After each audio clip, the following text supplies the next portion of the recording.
আবার নন্দী মহারাজকে আলু দিচ্ছে দাদা। হ্যাঁ, নন্দী মহারাজের পেটটা ভরেনি, মনটা ভরেনি, তাই তো? হ্যাঁ ভাই, রেগুলার দেন? রেগুলার রেগুলার বুঝতে পারলেন বন্ধুরা?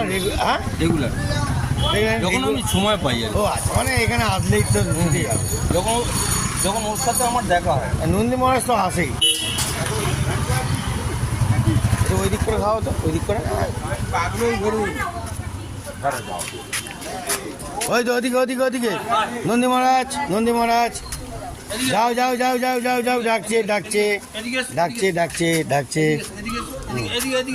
যাও যাও যাও যাও যাও যাও যাও যাও। খবরটা আমাকে ছেড়ে দেবে, নাম্বার বলছি। আচ্ছা, পড়ে গেল তো। এই তোরা আলু খেতে পারবি না, নন্দী মহারাজই খাবে।